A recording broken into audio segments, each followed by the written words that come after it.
Hi, I'm Angela Non. I'm Ariana Kempis. And this is BRB Crying.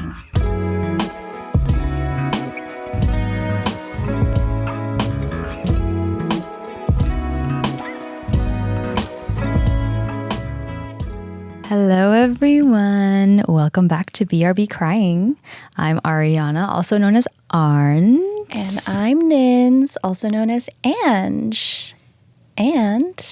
And we're back. We're back again. You thought, but here we are. Have we not convinced you? It's been quite a few episodes, and you're like, I don't know. They might not be They back. might not. And we are here to prove you wrong over and over again. Yeah, that's the premise. Yeah. BRB Crying, proving you wrong every time. Yeah. But as the name suggests, we are back because before we were right back, we were crying. Mm-hmm. And now we're here to tell you, what was it that we were crying about? What? Pray tell. Pray tell. Yep. That's what we got. That's what we got. And what else? I don't know. Sign up for our newsletter. We got a newsletter too. We got a podcast. We got a newsletter. We send you stuff every week. More things that we cried about. A little blurb, a little peek inside our minds. Yeah. People were like, we need more, please. Yeah, please. don't worry. We got so many sob stories from our listeners. Every week we invite our listeners to... our crybabies. Our little crybabies to submit a sob story. Mm-hmm. And every day it's like, please, I need a Substack from you guys. Like, I just cry about it all day long. Yeah. And we answered that call. It was hard, but, we did it for you. Mm-hmm. So check the show notes. Sign up for our newsletter. Short and sweet today. You're welcome. Because I got a long and fucked up one. Ooh. Nah, not fucked up. Fucking crazy one today. So lay it on me. I know you guys wanted a lot more bullshit from us, but listen. Sign up for the newsletter and you'll get more. Yeah, because I'm here to fucking work today. Let's get to it. Okay. What do you have for me and our crybabies today? All right. So today... we're going big. Okay. Put on your little thinking cap. We're getting existential. Ooh. Ooh. Okay. So today I am going to be talking about a cutesy little book. It's a short and sweet 276 page collection of words. Yes. That... not to be dramatic, but completely changed my entire life. Yeah. Yep. I know that you have said that term at least twice on the show, right? I say it every time. Every week? Okay. I don't think I've ever said those words until today because this genuinely did change. Are you saying that when I say it, it doesn't? Okay. I'm just not as easily convinced.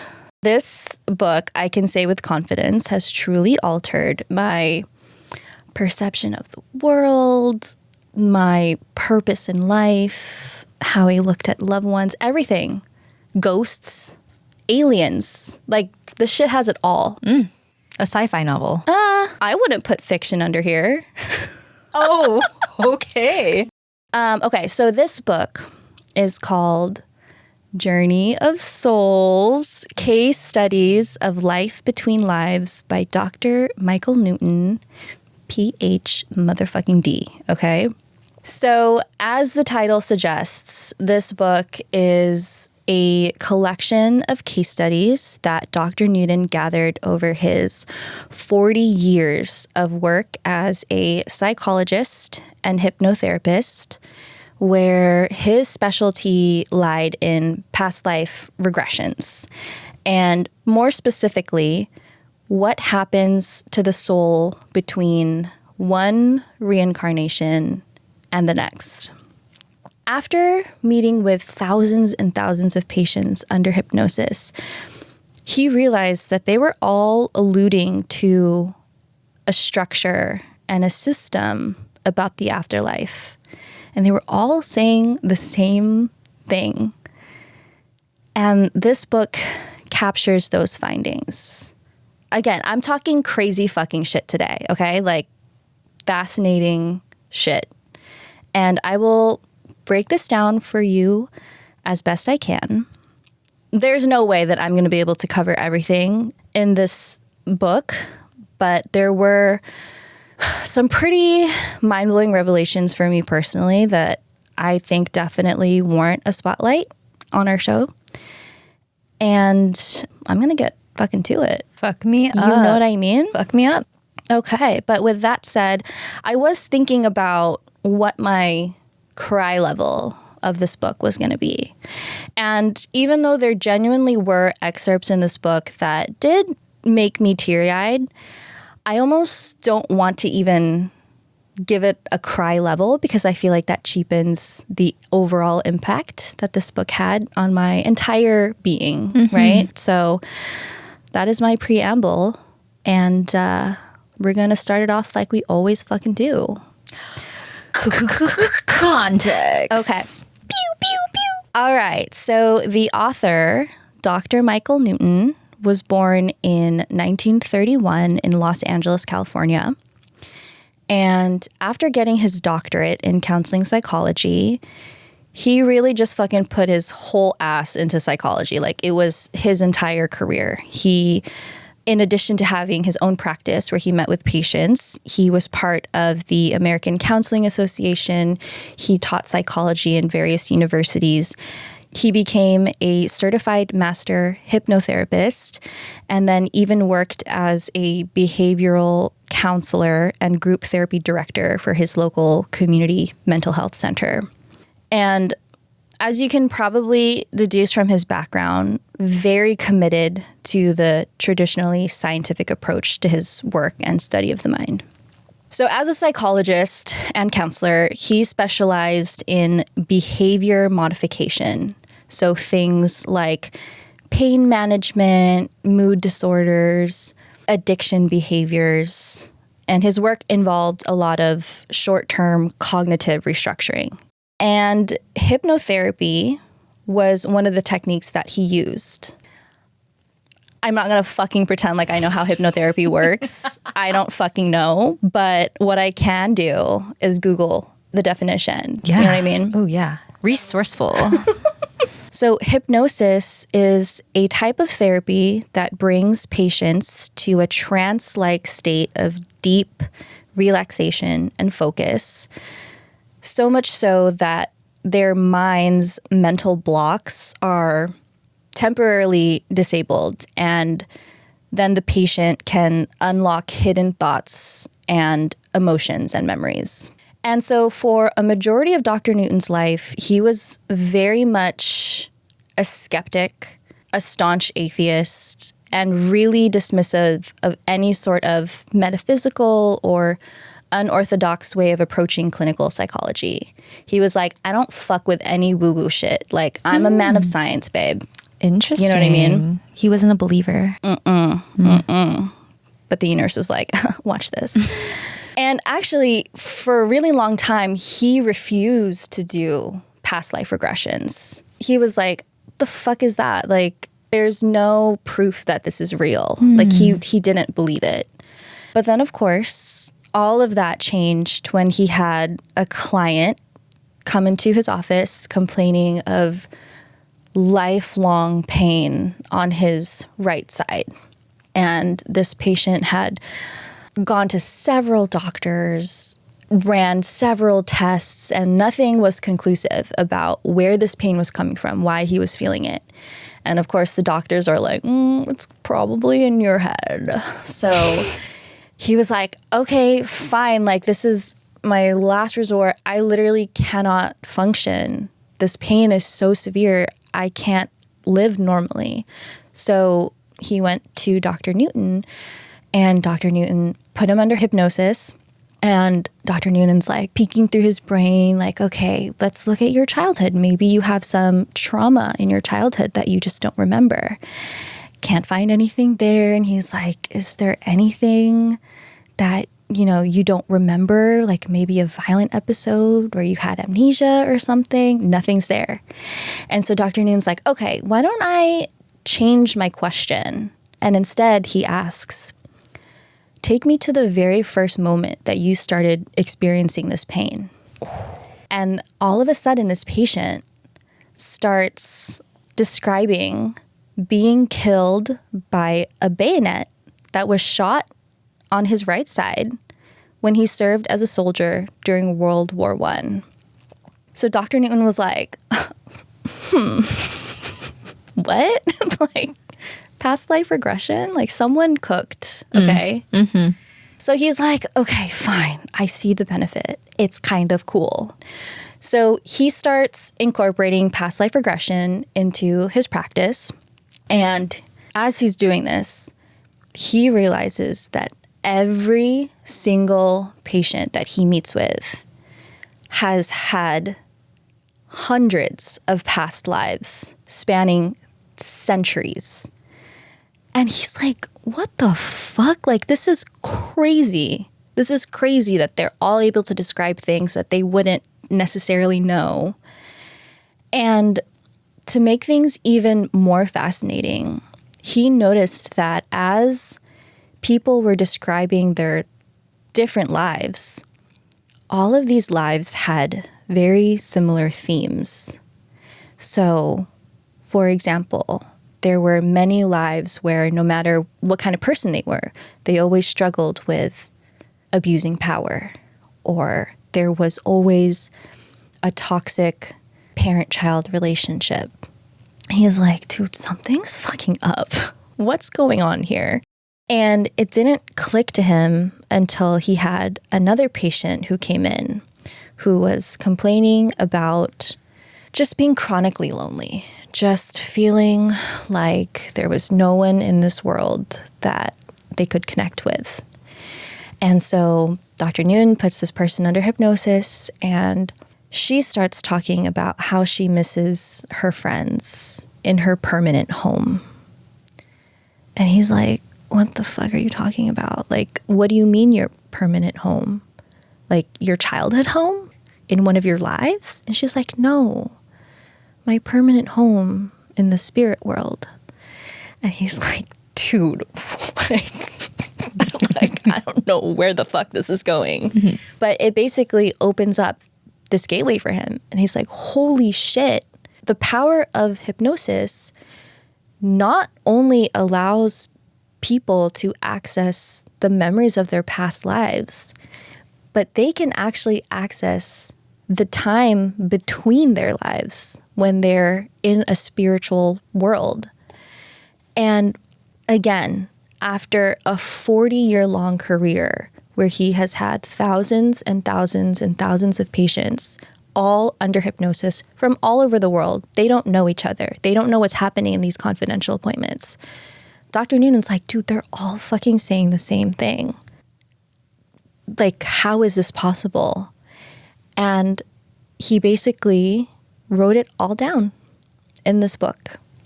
And it's fucking crazy. It's major fucking tea, okay? This shit is piping hot, okay? Now, before I jump into what all these people said, mini disclaimer that while I am personally, wholeheartedly open-minded and accepting of what is presented in this book, I'm not necessarily trying to convince you, dear listener, that this should be taken as definitive truth, okay?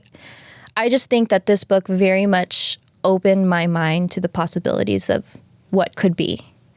And if you are a natural skeptic, if you take anything away from the story, I hope it's just that it gets you to think a little bit about the why of it all. Just take it for what you will. I will say, though, that me and Arns have read this book. I came across it in 2022 because obviously a TikTok had recommended it. Fucking TikTok. And I read it and I was like, this shit is insane. Immediately told you to read it. And I'm pretty sure that we have thought about it at least once a week ever since we first read it. I think it's exactly like what you said. It's just altered everything about my life. I mean, it's changed the way I see the world. So, Yes. So every fucking day. So every fucking day, I guess. I was trying to be like not too dramatic, no. Every day. Let's be dramatic. Let's go there. Okay. So here is what this book has to say.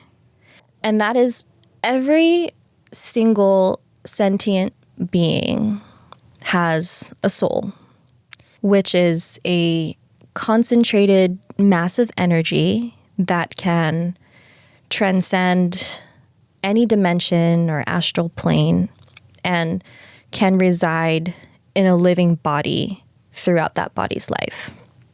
And the reason why souls do this is to evolve and improve with each iteration of life. Souls are not created perfectly. And when they are enmeshed with something like a human body that acts on human inclinations and free will, we're bound to make mistakes. We're bound to fuck up. And no life has ever been free of hardship. But each life is an opportunity for the soul to learn how to navigate that hardship and grow from it with the ultimate goal of eventually reaching perfection, otherwise known as enlightenment or nirvana, and returning back to the spirit world and energy from which it was created. That's a fucking lot. I know. I'm making you think today, babe. Okay, so because of this process, which can take thousands and thousands and thousands of years over thousands of lives, naturally, there are souls that are at different levels of advancement. And just to make things simple, we can call these levels beginner, intermediate, and advanced. So beginner souls are not necessarily typecast because of how long a soul has been reincarnating, but more so by how much that soul has learned and evolved, how much progress they've made. And based on Dr. Newton's very limited pool of the people that he interviewed, 30,000, he suspects that roughly 70% of people fall under this category. And that's because it can take several lifetimes just to learn one lesson, such as like overcoming envy. And as a very, very loose generalization, beginner souls are just a bit immature. You know, they tend to be more self-centered and consumed by the present and are less concerned with anything not pertaining to their immediate lives. In the spirit world, our souls give off an aura, and the color of your aura signifies the level of your advancement. So for a lot of these beginner souls, they tend to emit a whitish or sometimes gray aura. Now, intermediate souls have a more grounding energy to them. These are people who are more composed and are able to be more in touch with their emotions, and they're more optimistic about humanity and are very intrigued by big concepts that affect society at large. They're much more inclined to help and encourage those that are around them. And they emit reddish to orange to yellow to eventually gold auras. And the last level, advanced levels, once a soul has reached an advanced level of enlightenment, their reincarnations are actually pretty few and far between, mainly because it's kind of like they've already learned as much as they could in a physical body. And if they do incarnate, they come here as more so guides and are basically really just focused on improving the lives of other people. And their auras are bluish.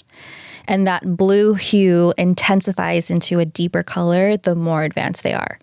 So basically, souls of deep indigo, they're fucking goated. They're top tier. Okay. You know? They don't even bother leaving the spirit world. Earth who?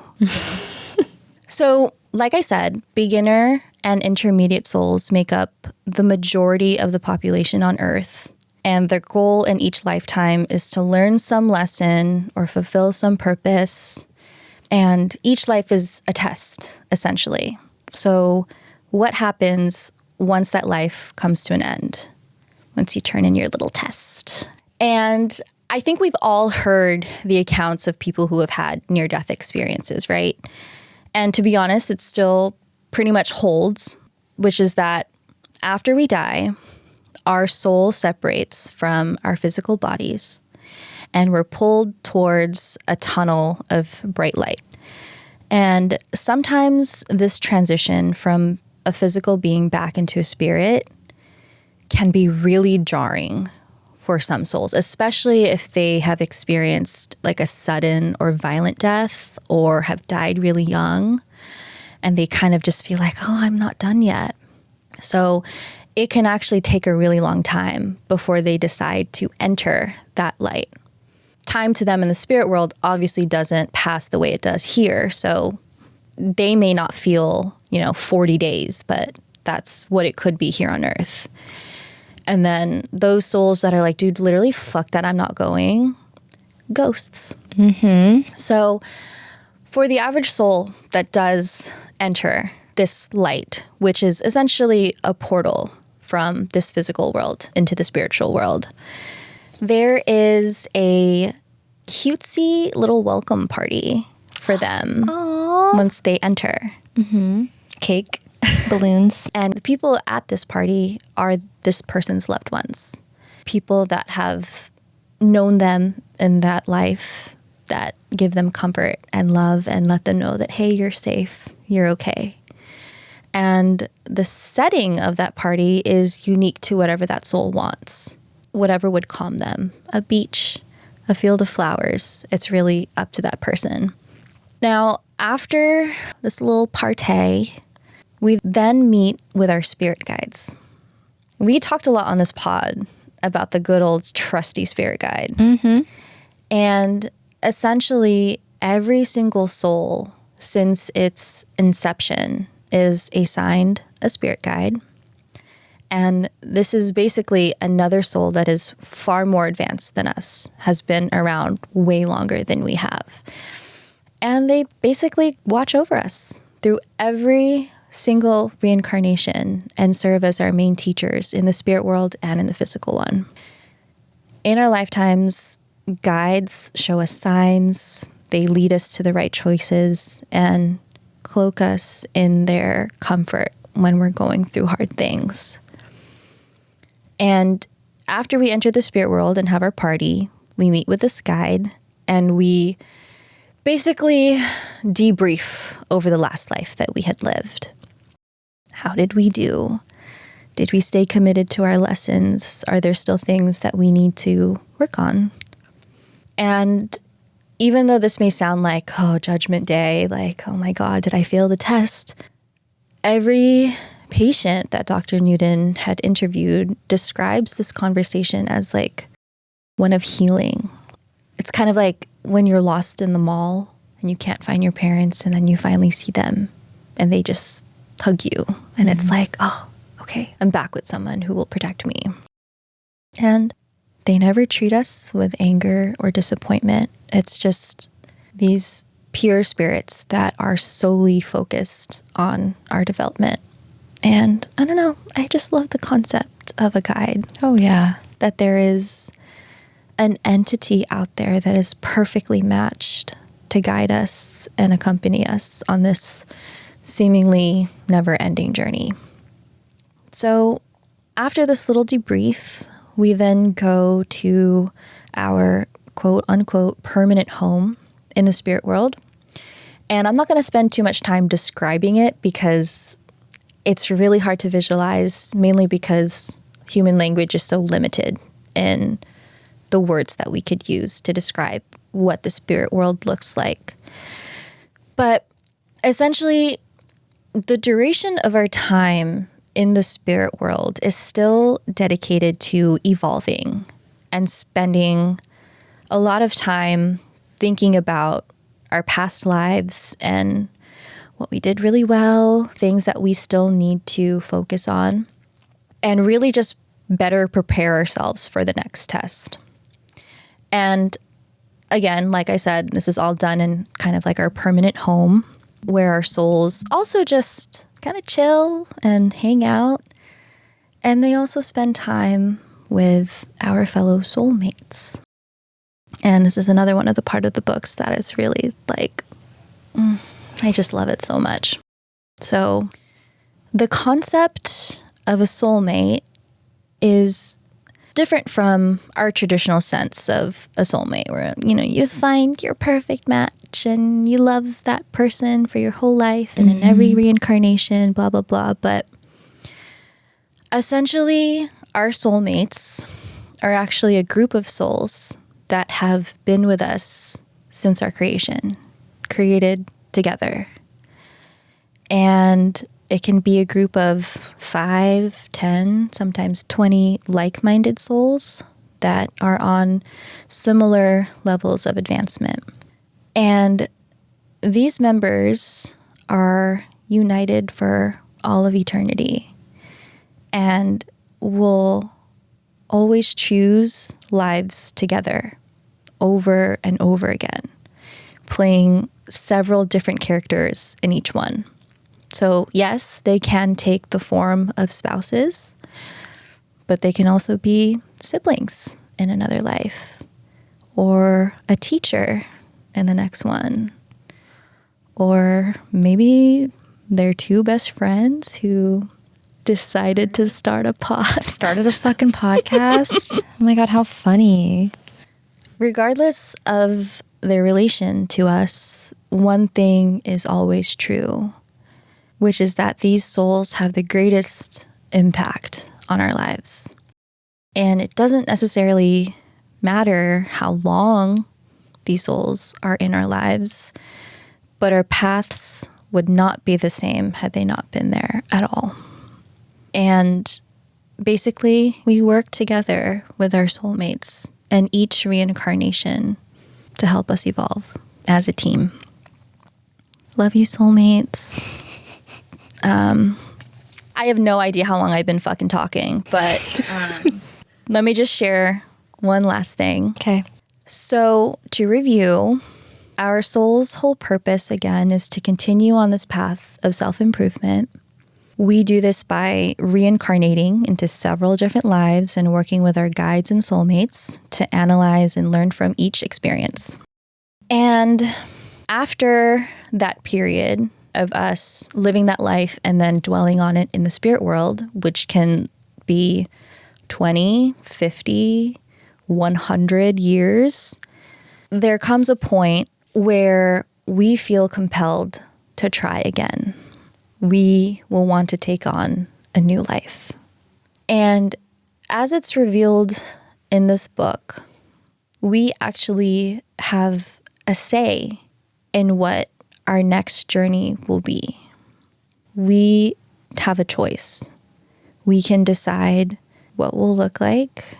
We can decide where we'll live, who's in our family, and most importantly, what lesson we want to learn in that life.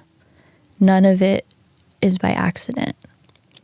And one of the things I haven't disclosed yet is that when it comes to reincarnation, we aren't just limited to humans on the planet Earth.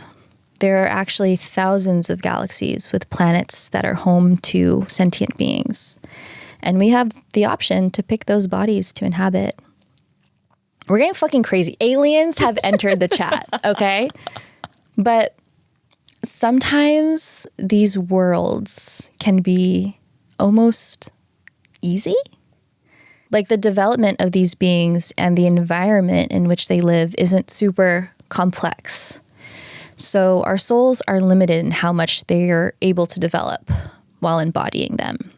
So Earth and the human experience is actually considered, quote, pretty severe. Like, it's fucking gross here, okay? I mean, yeah. We didn't need the fucking spirits to tell us that.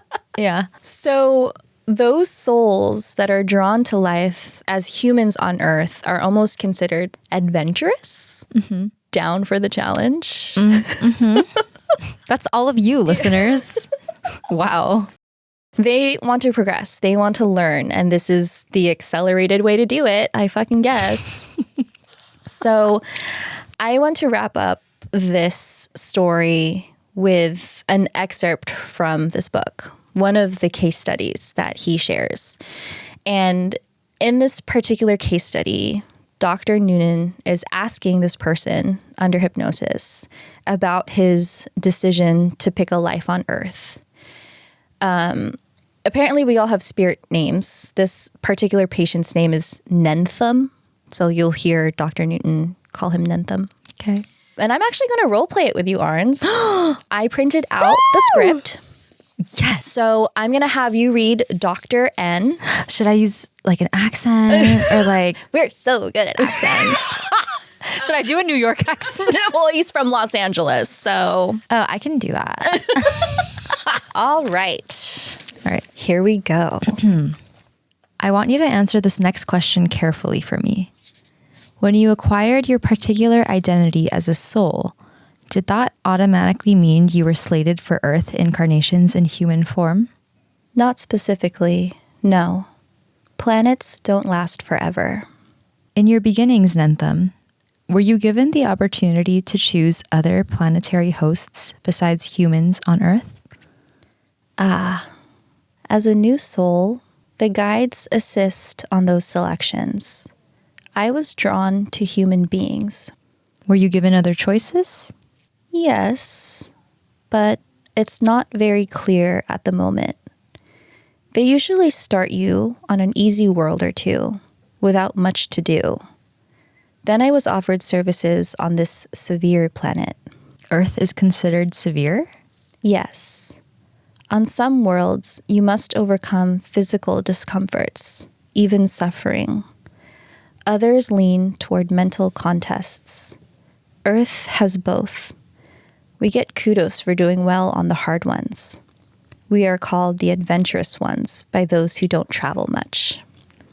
What really appeals to you about Earth? The kinship humans have for each other while they struggle against one another, competing and collaborating at the same time. Isn't that a contradiction? That's what appeals to me. Mediating quarrels of a fallible race that has so much pride and need of self-respect. The human brain is rather unique, you know?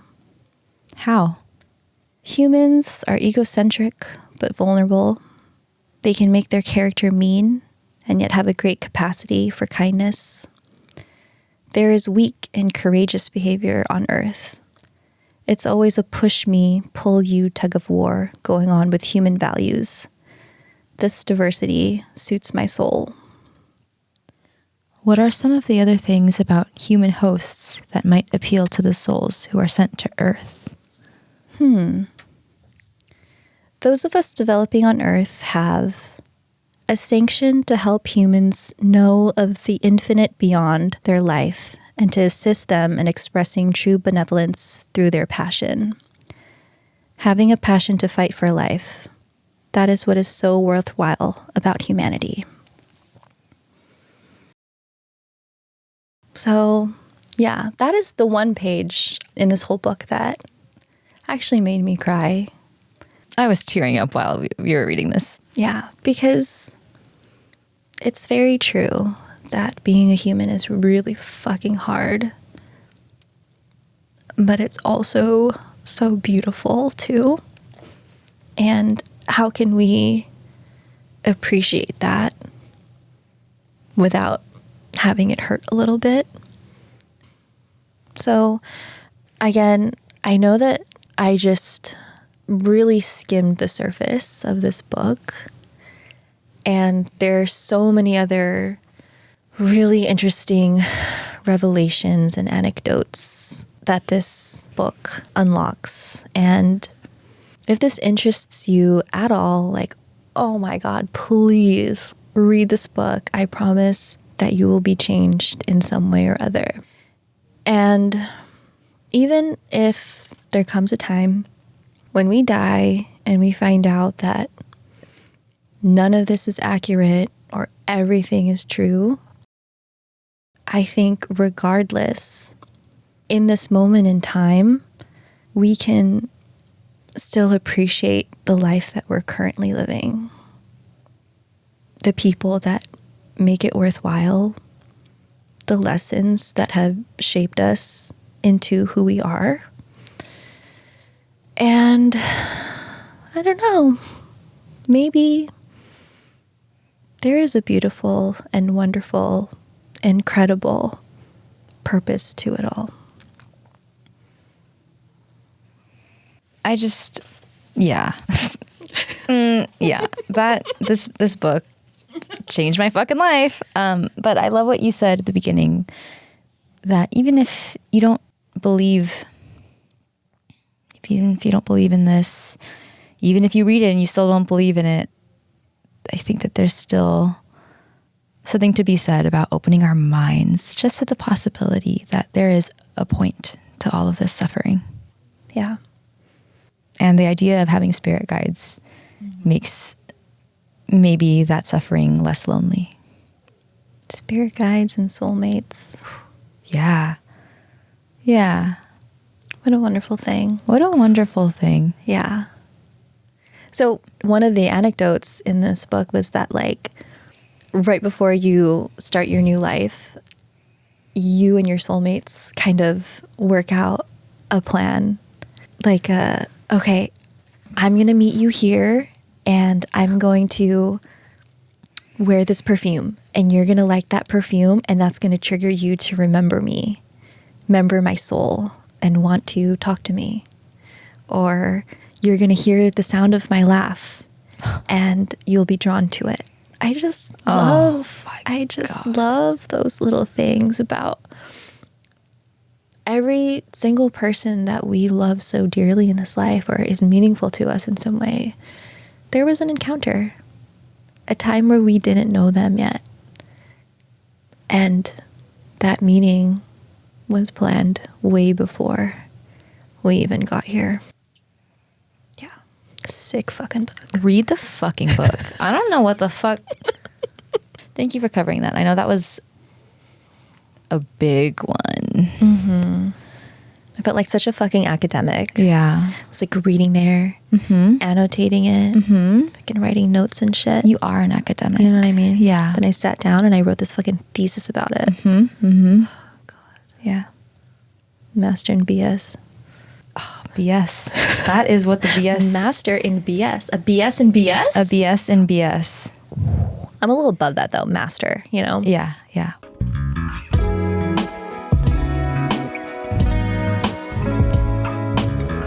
All right. Fuck me up. Fuck you up. All right. Well, we're going to bring it back to this world. We're bringing it back to Earth. We're bringing it back to God, Earth. It's so gross Shitty, here, though. shitty Earth. Specifically the year 2013. Ooh, what a year. I had racked my brain writing this and I was like, what the fuck happened in 2013? Over a decade ago, which sounds wild to me that like 2013 was that long ago. But anyway, the one thing that I could think of was in the context of my story, which was that, you know, you're probably watching actual live TV, not necessarily only streaming services like Netflix or Hulu. Okay. And you're probably watching ads. So today I'm going to talk to you about one of those ads. Can I guess? You probably know it. Dove? Yes. Yes. Of course. Oh Wow. my God. That was really good. I'm pretty sure I shared like a commercial on my Facebook wall because that's when I used Facebook in 2013. Oh, that would have been a great context. 2013, like Facebook at its height. Yeah. Yeah. Today I'm going to talk about the Dove Real Beauty sketches. I actually wasn't even going to talk about this, but I came across this by chance last week. You didn't watch it on my wall when I shared it in 2013. I'm sure I did. But I immediately was crying and I was like, I got to talk about this. Yeah. So most of what I'm going to talk about comes from this source. It's a Google case study. boring, about marketing strategies used to promote this, but it had a lot of great details. So this is an ad that premiered in 2013. And the purpose was to ignite a global conversation about the definition of beauty and turn beauty into a source of confidence, not anxiety, for women. It's a 3-minute YouTube film. There's an extended version, and that's the one we're going to fucking watch today. Of course, please. But it was uploaded in 25 languages to 46 different Dove YouTube accounts. And it was the most watched online ad ever with 163 million global views. I was one of them. You were one of them. Maybe we were multiple. Maybe I was several of those views. And it won the Titanium Grand Prix, which is the highest prize at the 2013 Cannes Lions International Festival of Creativity, which is the Oscars of ads. So, some context. Mm-hmm. Dove is a beauty brand, as you know. Historically, they have actually been interested in challenging perceptions around beauty. And in 2004, they launched Campaign for Real Beauty after a global case study came out that confirmed this hypothesis that beauty had become limiting and unattainable. So at the time of this ad, only 4% of women surveyed consider themselves beautiful. And 54% agreed that they are their own worst beauty critic. So Dove's response was this short film, which they called a social experiment. We are academics. We know Dove is using the term experiment lightly here. People had qualms about the word experiment. So before I show it to you, I'm going to give a little context to some of our listeners if you haven't watched this before. And it's set in this beautiful, brightly lit, kind of like a warehouse. And there's an FBI forensic artist named Gil Zamora who is seated behind a curtain. He doesn't know why he's there, but he's just told that there are going to be women who come and sit down. He can't see them. And he asks the women questions about their appearance. Tell me about your hair. Tell me about your chin. And they quickly realize that he is sketching them based on their responses. And then after he sketches them, a complete stranger who has just briefly met that woman, but it's fresh enough in their minds so they can talk about what that woman looked like, they come in and Gil asks them the same questions and he sketches them based on their responses. So I'm going to pause here. We're going to watch this 8-minute long video. It deserves a watch. All right. Okay, so if you haven't watched it yet, let me give you a little bit more detail about what happens in this video. So Gil, good old Gil, he hangs the portraits side by side and the women come and take a look at the two sketches and they realize how distorted their self-perception is and that they're more beautiful than they think. That's their takeaway. And the stranger who only briefly met them, their words are so much kinder. And because of that, the sketch that the artist makes based on this, what the stranger says, looks so much more like them. I mean, some of them are holy fuck, it didn't look like them at all. And that's how they see themselves. And so obviously I can see why this was the most watched ad, 163 million views, very emotional for anyone who struggles with insecurity. Not me. Why are you laughing? How many lives have you been tackling that one? I mean, because I probably got 50 more. Oh yeah, we got work to do. But we all struggle with feeling unworthy, and this ad captured that beautifully. And when we're young and impressionable and we're still trying to develop that sense of identity, we feel that inadequacy so much more intensely. But it's a little shocking to see these middle-aged and these older women still talking about themselves that way. And I had this jolt of realization rewatching this, that these feelings of unworthiness don't just disappear. Now that we're aging, they don't just go away. sometimes we just learn to live with them, and they kind of just become part of who we are. And there's so much power in the language that we use to describe ourselves. And if we're not intentional with that language and those thoughts that we have, if we don't face those feelings of unworthiness head on, we might be carrying that burden our whole lives. So yeah, great ad. With that said, there is some important criticism that surfaced when this ad came out. And it was something that I noticed too when I was watching it. And that was that it was mostly white women. And this is not to say that Black, Indigenous people of color suffer more from body dysmorphia. But on top of that, that general unworthiness that we all feel, we suffer from this added element of being told that Eurocentric features are preferable by Western beauty standards. It's not just wishing we had a brighter smile, or we didn't have crow's feet, or that we had, fuller lips and cheeks. It's wanting to have noses that have a higher bridge, or like they said in the video, a cute button nose, and lighter skin and bigger eyes and blue eyes, green eyes, hair that's blonde or brown.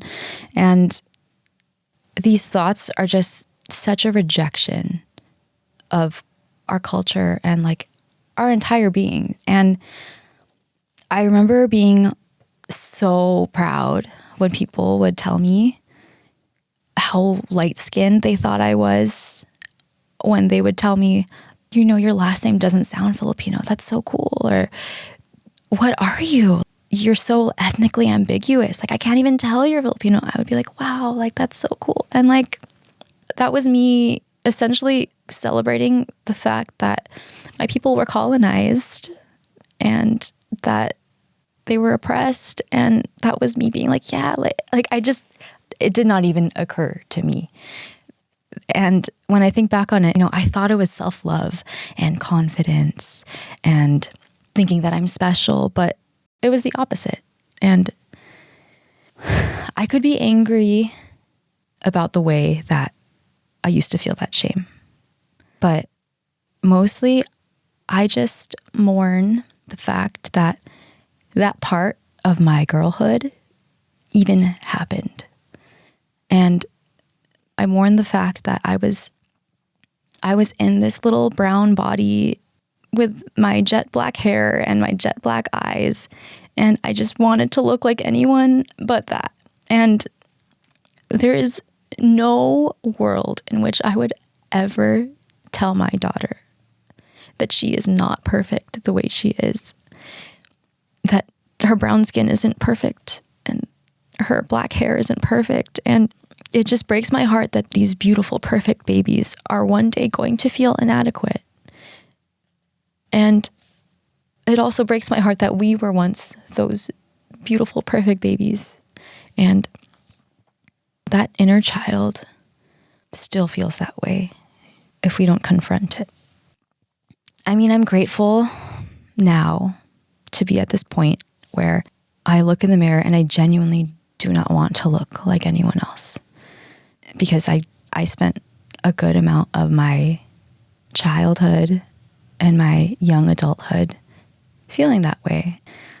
And also, obviously, I know that this body that I'm inhabiting, this skin suit, is just a fraction of who I really am.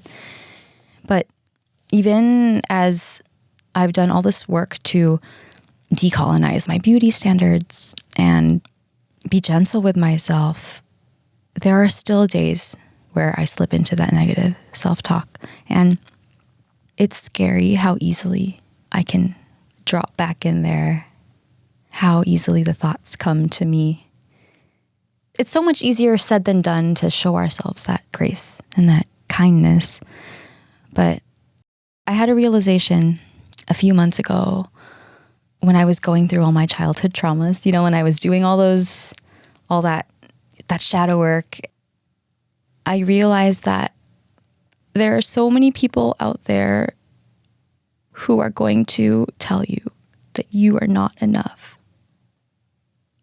And you don't need to be one of those people.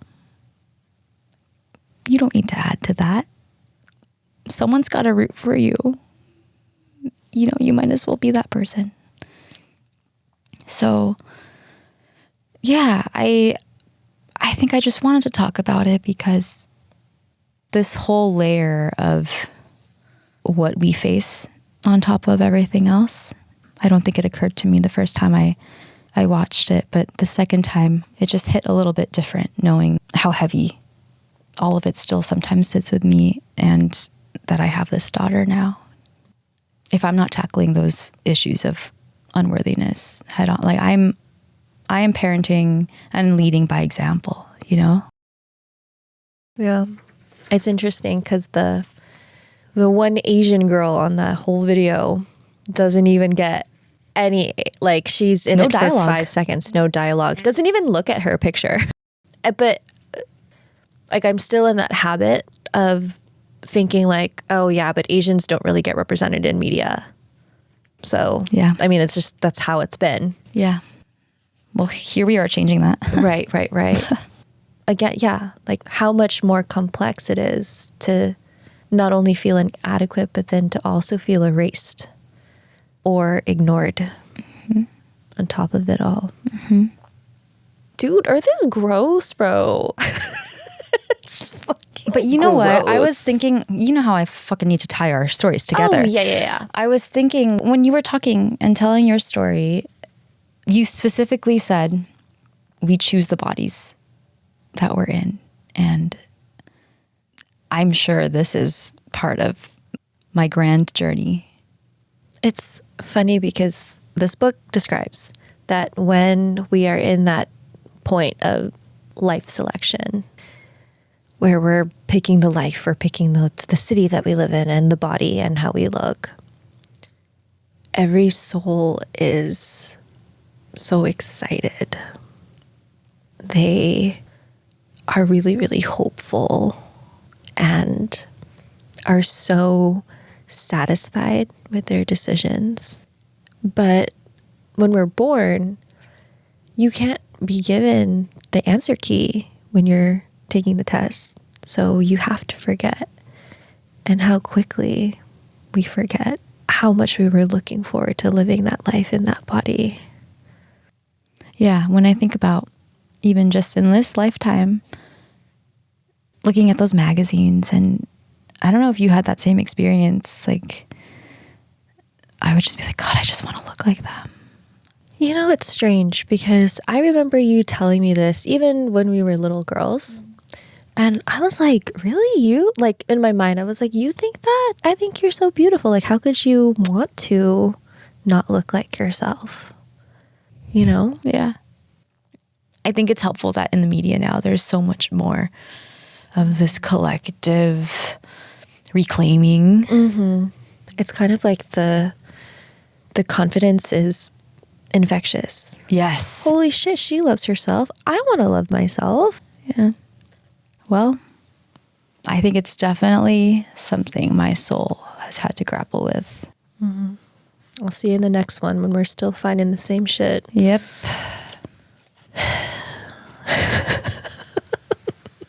All right. Well, I guess we should probably like wrap this fucking segment up. Thanks for listening. Thank you for listening to us talk forever and ever, every single week. Yeah. Send us your fucking sob stories. Send us recommendations for cry material. If you read the book or you watched the Dove ad, let us know what you fucking thought. If you email us at hello@brbcryingpodcast.com, or if you send us a note at brbcryingpodcast.com, you can reply to our email newsletter that you signed up for, right? Socials, brbcrying.podcast. DM us. We are there, ready, willing, excited. Yeah. And make it good. Because if it's good enough to pass our test, we might just read it. Yeah. Make it worth our time. All right. We're done, dude. Yeah, dude, I vomited enough words for you today. I'm going to go recoup. I'm going to leave. Yeah, me too. But I'll be back, I guess. And me too. I will. But until then. BRB, crying.